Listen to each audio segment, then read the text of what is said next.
Good morning and welcome to Emerald Ash Borer University.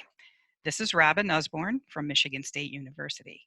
My EAB University colleagues are Professors Cliff Sadof and Elizabeth Barnes from Purdue University and Amy Stone from Ohio State University Extension. And we are happy today to share with you a webinar entitled Lessons Learned from a Test of an EAB Urban SLAM Program. Our presenter today is EAB University's own program coordinator, Cliff Sadof, Purdue University entomologist and a longtime EAB researcher. We welcome your comments and questions today, so please feel free to type them in the chat pod or the Q&A pod.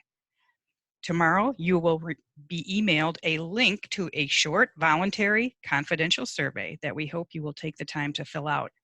It helps us bring these free educational webinars to you. The email will also include Cliff's contact information as well as information on how to obtain CEUs for viewing this live webinar.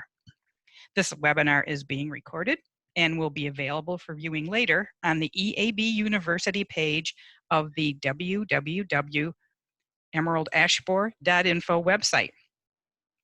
Thank you all for attending today. And Cliff, you can unmute your mic and begin your presentation. Thank you very much, Robin. It's a pleasure to be here, and I hope today to impart some of the lessons we learned from our Urban SLAM program. But, before I get started with that, I like starting this slide with a picture of some trees in Fort Wayne that have been protected since it was detected in 2008 there. So I just want to let you know that it is really possible to keep trees alive. And I hope that today I want to talk about how you could do that with using these pesticides in a more judicious manner. So let's see. I should be, okay, there we go. Okay, so here, this is the most recent edition of the regional bulletin on insecticide options that we put together on how to control emerald ash borer. And I hope this presentation will take us a little bit beyond there. So this slow ash mortality was a concept developed by Deb McCulloch and Rodrigo Mercader back in around 2009, 10, something like that. And they wrote their first papers around 2011. And they were, this whole idea was that they wanted to exploit certain aspects of the beetle biology. And the idea was that if you could treat 20% of the canopy each year with an insecticide that lasted 2 years to provide a background of 40% toxic canopy, that would make it very likely that the beetles, the female beetles that were feeding on leaves to mature the eggs, would encounter toxic leaves and die before they could lay eggs. And ultimately, this would slow the population buildup and the rate of ash decline on nearby untreated trees. And this has been proven fairly successful in rural areas. There's been some extensive modeling that Deb and Rodrigo had done and put together on this sort of stuff in urban areas, and we tested it out on 3 college campuses in Indiana, and that lasted for a number of years. But what we found was that there are a variety of factors influencing the untreated tree survival in an urban SLAM program. And the first that we found has to do with the initial tree health. So, if you define a tree that's heavily infested, that's infested almost to beyond the point of saving, as a tree with more than 30% canopy thinning, we call those moribund trees. And so in this cartoon over here, if you have beetles on moribund trees coming out of these moribund trees, you're going to have a much better chance of success if you have fewer trees that are declining than if you have lots of trees, because essentially the more moribund trees you have, the higher your beetle population. And it's a taller ask for this mechanism to work when you have higher densities of beetles. The second thing that we found was that the ash species compositions was really important. White ash really dies a lot more slowly. It's less a lot more slowly than the green ash. Green ash dies a lot faster. I think the emerald ash borer attack it sooner. There's some multiple reasons, but a real strong trend was that the more white ash we had, the more likely we were to have this urban slam program work. And then the third aspect was the proximity of treated and untreated ash. So in this lower cartoon, the treated are these checkerboard trees. You're going to kill beetles on treated and untreated trees if they are in close proximity together. But if your trees are spread far apart, okay, the only beetles that are going to be killed are the ones that are going to be on the treated trees, and the ones that are further away, the beetles will survive and thrive as if the untreated trees aren't there. So that's kind of where we're going. So uh, so I want to give you an overview about breaking down how and why this seems to occur. I'll start off by just reviewing how insecticides kill emerald ash borer, and then I'll talk about some of the other work that we've done uh, w- with some insecticide residues and some thoughts about how a single application can cause toxicity, can kill beetles over time. And then finally, we'll review our Terre Haute experience as a way to get uh, more trees protected without treating every single tree. So let's review this life cycle. I know those of you who have seen my talks before have seen this before, but I really like this slide because it tells me everything that's going on. So right now it is November, so the larvae are no longer feeding, okay, and they are many of them are in the J shape phase, and they'll be going to a pre-pupa. Then uh, they'll come out in May as adults, and then in May and June the adults will feed, and the and the adult females will feed, and after they mate, and she'll lay eggs, and then the eggs will be on the trunk, and then they'll hatch into the larvae, and they make these characteristic zigzag galleries. And the insecticide, kills EAB when the tree is treated with an insecticide, and the leaves are infused with that insecticidal concoction. They will also kill larvae that are feeding in the poisoned cambium where the insecticide diffuses. The insecticide is taken up through the xylem. This is a ring porous tree. It'll then, because of it's highly mobile, will bleed over into the cambium, and then insects that are feeding will die. There are several insecticides that are labeled. All of them require the trees to be fairly well watered so that the material can go from the injection point up to the tops of the trees.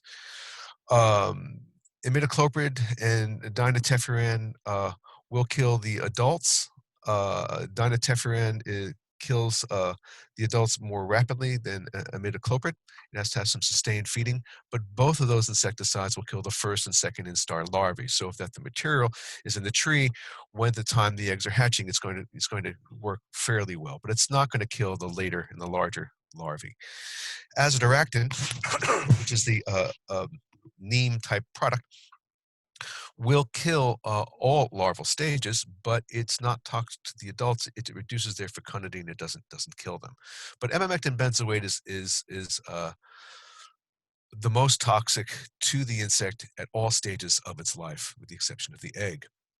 So in just 1 or 2 bites will kill the adult. So a female that wanders onto a treated tree, takes 1 bite, it's basically going to die before it gets a chance to lay eggs. And any larvae that are inside the tree are going to be cleaned out. They're going to be killed by the insecticide. So the question becomes, how long does this protection last? And this picture here, I know I've shown this to you before. On the left is a tree that has a 40-inch diameter DBH that's been treated with emamectin benzoate, and the one on the right has not been. So these products are very powerful and very effective. So in 2011, Deb McCulloch and her colleagues were doing some of the early work on the residual toxicity of these products to the adults. And they also had some work in the larvae, but this, I think, for the illustration purposes, these graphs show the percentage of the beetles that were caged with leaves collected from treated trees over time. Okay, and the first one in the uh, the lightly shaded bars, which we see over here. These were the lightly shaded bars are the ones that after 4 days, the amount of beetles that were killed, and this lightly shaded one were leaves were collected from trees that were treated in 2007. Okay, and this one here they were treated in 2007 and 2008. So basically, if you collected leaves a year later and fed them to beetles, you're going to get nearly 100% mortality of the beetles, which and it persisted into July. So and when they did the actual concentration of the amamectin benzoate in these leaves, they found that the average concentration was about 1 part per million. So we were working in northern Indiana in a place called Culver Academy.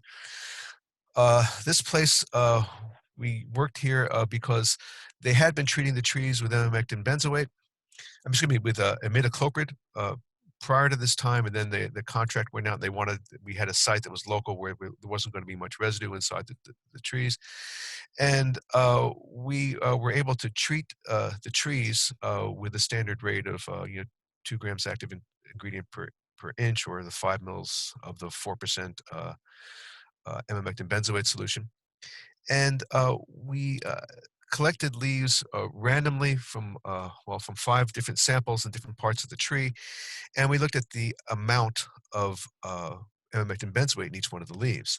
And in 1 week, we had far above the 1 part per million, which is because the way the y-axis is, zero is actually one, zero. The log of 1 is actually 0. So this is actually this baseline. It would have to be at this baseline in order to kill. So we found that in the first week, we had 2.5 orders of magnitude more insecticide than we needed, and nearly 3 orders of magnitude of product in there a month later. And then a year later, we still had plenty of emamectin benzoate. I think it was around 30 parts per million, far above the 1 part per million that's necessary to kill an adult. So this material lasts a while. So we looked at at the mortality of these trees, and so based on our residue study, there was enough product inside there to kill the beetles through 2016 and 2017. So the kill range is for 2 years.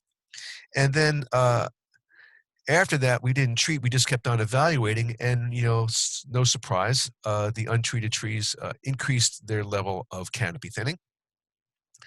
And but the rate of increase was essentially 0. It started to pick up a little bit in 2019, but for the most part, it held control. So I think that because this is really a post-peak population of emerald ash borer, there wasn't that much in the way around. We're getting 4 years of acceptable control, from a single application, and so this is really interesting because we had another site where we worked in Indianapolis. I know I've shown this to you, excuse me, a couple of times before, but I every year I add another data point. And these were the trees from that picture that I showed you, where the average DBH was about 40 inches. And the study was designed to look at the difference between fall and spring applications. And we can see that, when we started the study, there was about roughly 10% canopy thinning in 2013. And then in 2014, it pretty much stayed the same, but it started to jump in 2015 in the untreated trees you can see that it's above 60%, and then it kind of peaked by 2017. So the fall treated trees, it was suppressed for a while, but we had as high as 40% canopy thinning. So this fall treatment doesn't work all that well. But we were really excited that the spring applications gave us really good control. So if we think about this kill and coast philosophy, we treated the trees in 2013, and that killed the beetles in 2013 through 2014. And then we coasted in 2015, which was enough to allow probably beetles to attack, but not really to start causing substantial injury. But by 2016, when we coasted, there was a bit of a bump in the canopy thinning later on that year. And then when we reapplied again in 2016, we had 2 years of killing, and that caused the canopy thinning to decline, probably due to branches falling off and such. And it stayed down during the coast phase for 2018 and 2019. It's just recently in this past August when I went down to take a look at it where it started to come up. So uh, in summary, in the 2013, uh, these applications suppress thinning for 2 years, and that's when the EAB is at its peak abundance. Okay, but we were able to get 3 years of suppression when during the post application of the during the post peak application of the product. So it just reinforces the concept that the pressure of EAB is really going to impact the efficacy of the applications. So now, how can we generalize this? We've done some work where we tracked the rate of ash decline over time. And this is data collected from Fort Wayne from when it was first detected in 2006 to when I mean, to until most of the trees were removed. And we use this doubling model where we say in the first year we have 1% of the trees having to be removed, the next year 2%, 4, 8, 16, 32, 64, and by 8 years the cycle is completed. And so we observed the purple line are the number of trees that were actually removed from Fort Wayne over time, and it corresponds fairly well with this doubling model. I have had a number of discussions with my colleagues, and it tends to underestimate the early defoliation, the early thinning removal, and overestimate the late removal. But by and large, this is one way of predicting the decline. And we found that this model also works pretty well for predicting the rate of decline of the accumulation of trees that only have 30% thinning. So we found that this happened. We validated this in West Lafayette. We validated it in Indianapolis, and so we've got this generalized model of an EAB population dynamic. And so the squares are the percentage of the trees that have lost more than 30% of their canopy. And the diamonds is just our guesstimate of the emerald ash borer population, which has somewhat been, we have not measured it, but it seems to correspond with some of the forest studies that are actually measuring EAB populations. So, if I relate this back to our study in Eagle Creek, the 2013 application happened when there was 10% of the trees, they rose to about 10% thinning. We had 2 years of kill, and then we did it again in 2016. But at that point in time, there was a lot of emerald ash borer there, but the population had already started to decline, and that was why we think that there's a differential longevity of the same application of products. Okay, so now let's move on to the heart of the study, which is the urban ash slowed mortality. Treat 40% of the here in order to implement it. We let the campus managers choose which trees that they were going to treat. And so we just decided just to go ahead and treat 40% of the canopy every 2 years. uh, and that would kill the adult females before they lay eggs and slow the population. So we had 3 college campuses, and we evaluated the trees up to 6 years until most of the untreated trees died. So, um, so the first leg of our explanation of how SLAM works would be that we would expect this process to be much more successful in a place where we got there, where there were fewer moribund trees. So let's and the moribund would be the trees that have more than 30% canopy thinning.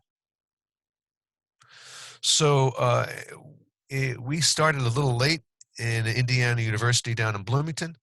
The average canopy thinning of the untreated controls was over 50%, and it got uh, well above 90% by the end of the study.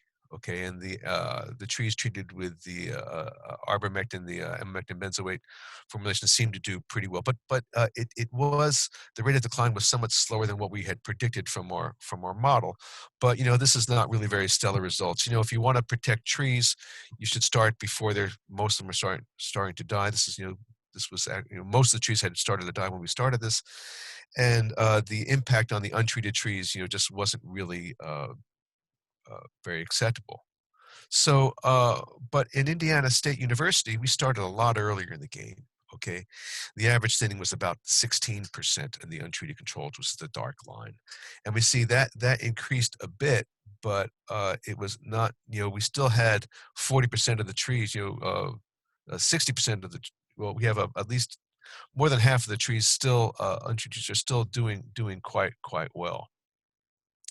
So this is a map of the Terre Haute campus, and the dark spots are the treated trees, and the clear circles are the untreated trees. And we see that there's a much higher concentration of trees in this southern area over here. But this is how we deployed it. So we looked at the ash species composition, the white ash being Fraxinus americana, the green ash Fraxinus pennsylvanica, and we found that when we tracked survival of the white ash, the Terre Haute the white ash trees declined at a much slower rate. So this black line, which is the untreated trees, we found just a very small decrease in the white ash, especially in comparison to the green ash. The green ash, we went from about 80% down to about 20% of the trees surviving, and here we went from about 95% to about 75% of the trees surviving. So clearly, the white ash species seems to be declining at a slower rate uh, than the green ash, and I think that's even affected our ability to even to protect the trees with the emamectin benzoate.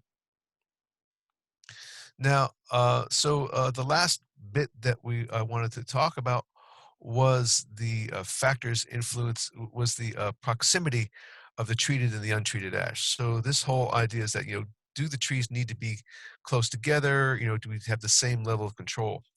And what we found in this diagram, we found the shaded area, which is this gray bit, okay, where the treated trees in this case they're red, and the black trees are, are the uh, are the untreated.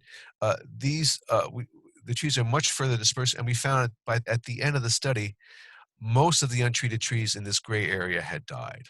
Okay. Whereas here in this area here where we had this parking lot and all the trees are close together, and we have about 40% of these trees being treated, we had very few of them dying. So to recap, in summary, I think we have shown, at least in our Indiana studies, that you've got to get in there early before you start seeing extensive dieback if you want to have any chance at all for this urban slam program to work. And then, because like in the Bloomington situation, when we got in there late, we had just almost no neighboring effect of a neighboring treated tree. Similarly, we found that the white ash, you have a little more time to work with, but if you have mostly a green ash forest, you're going to have to be really early in the game over here because you want to make sure that you have your ash tree in the greatest health it could be as possible before you get started. So if you have a green ash forest, you're going to have to really be careful to get in there a lot earlier. And then the trees need to be near each other. We don't really know how close they have to be in order for this urban slam program to work. But the rule of thumb that I like to think of is if the canopies are touching, if you're near within 10 meters, you're going to probably have a much better chance than if they are 40 meters apart from each other. And there's lots of other things that have to be worked out. So I really don't want to give any specific recommendation because I think that would be premature at this point in time. But if you got a tree that a street that is mostly filled with ash trees, and the canopy is touching, you're probably going to be able to get away by treating every other tree or 40% of those trees. But if you got an ash tree here and an ash tree there, and they're separated by large distances, you can have less of a chance of it working. So with that, I'd like to acknowledge my collaborators. This was done by an army of people, an army of support from Rainbow and ArborJed. We had some seed grant money from Purdue, USDA, a number of different grants. This is when you have a project that extends this many years. It's always a patchwork of funding that keeps it going, and had an army of students working, and thank my collaborators, Matt Ginzel and Elizabeth Barnes. So with that, I'm ready to take questions. I know this went a little faster, but I hope this gives me some time. So I'm going to stop sharing my screen at this point, and I'm going to see what we have in the chat room, Q&A. Okay. So, Carolyn Abood, how close in proximity do trees have to get protection? I think I just answered that. I think, if you have a touching canopy, you're going to have a much better shot at it. And remember, if you're going to use the urban slam approach, you're going to have to treat every 2 years because of that kill time. Okay. So, Rhoda, so I just got a question from Dan Gruner. Is there any chance of getting resistance to emamectin benzoate? Well, I'll tell you, there is nothing would surprise me. I know that there are some tactics such as growing grapes on resistant rootstocks that tactic lasted for 100 years and then it stopped. But given the few, relatively small proportion of the trees that are actually treated, most of the beetles are never going to see this this emamectin benzoate, and I think we're going to have a healthy supply of resistant trees, of resistant emerald ash borer. There was another question about what is the interval that you should use in order to treat trees and keep them protected. Well, if you're using the standard method where we are not using an area-wide approach, where you're just trying to keep the trees that you inject alive, once every 3 years should work most times. Okay. But if you are using this urban slam approach, then you'd have to do it every 2 years because you really are depending on having 40% of the canopy being toxic. Okay. Now, Rhonda DeJong says, as we know that levels of systemics can fluctuate within a tree with changes in seasonality, drought, and temperature, can I provide the month during which the MBEN concentration were sampled at the Culver Academy site? Yes, they were sampled in June. And so they would be much different whether they sample in June as compared to late August. I think that that's the case, but if I go back to this this the slides that the paper that Deb McCullough put together in 2011, they found that in June their average concentration was about 1 part per million, and the concentration in June was about zero point 0.7. It was 1.5 in July, and it was zero point 0.8 in August, more or less. So yes, there is some variation in there. But they had, but the thing is that the beetles are feeding and laying most of their eggs in June and July. So I think if we can get some toxicity inside there, that's really important. How close do trees have to be? Is this program being used by any municipalities that I know of? Steve Yannick. I think I know that in Canada, I was talking with Deb McCullough that a number of these people are actually, cities are actually using this, and it seems to be working, but I don't really have a handle on the rates of adoption at this point in time. Let's look at the chat box. Okay. Uh,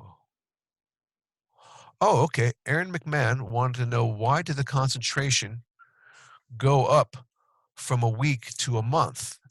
And that's a really good question. So, we injected the trees on day one. 7 days later, we went in there and we collected samples. And I didn't have enough live beetles to work with, but I actually exposed some of the beetles to them, and they actually were starting to die a week later.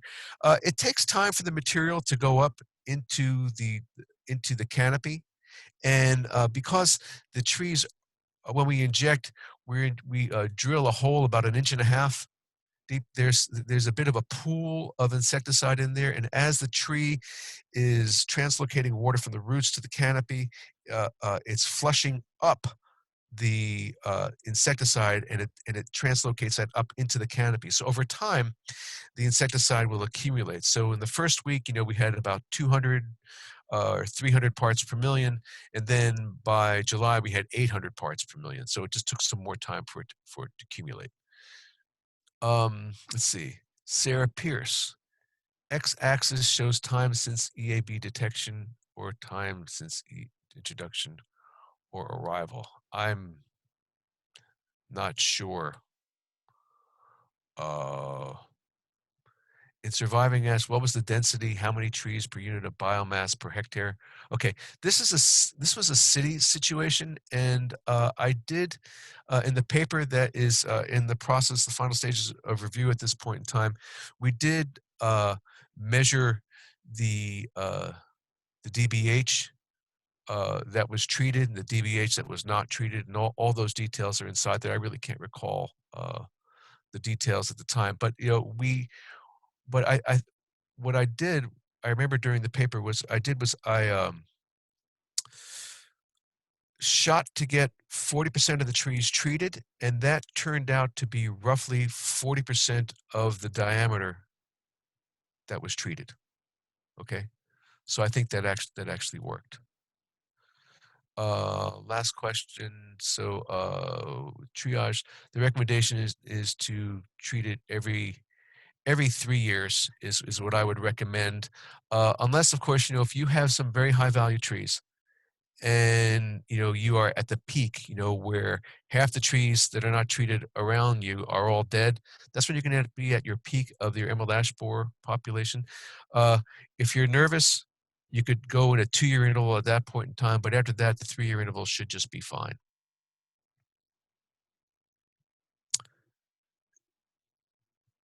Robin, did I miss anybody?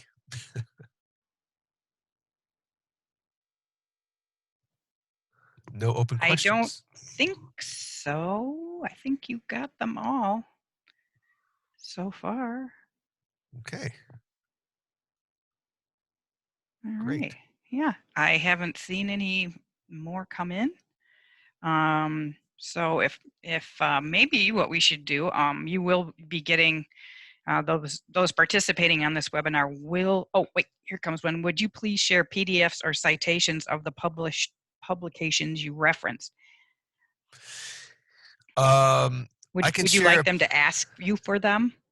Yes. So okay. So Okay. right now, the one some of the stuff is not published yet, but the insecticide recommendations, which came out in 2019, I noticed that a lot of people, when they're writing papers these days, they're citing our 2014 recommendations. It'd be real nice to cite the 2019 because that's just much more current. Um, but that I can certainly, we can send the link along. And if you send me an email, I can put you in a file, and then when the preprint comes out, I can send you preprints as it comes along. Okay. That's good. I'm going to type your email here real quick, That'd be just in great. case people want to grab it right now before tomorrow, before the email that they will get. Um, do we have anything else, folks? Uh, yeah, I think we've got it all. yeah. Well, it went a little faster than I thought, but I've been spending the semester talking in 10-minute chunks. So I think I've learned to move a little faster and cut back on the storytelling.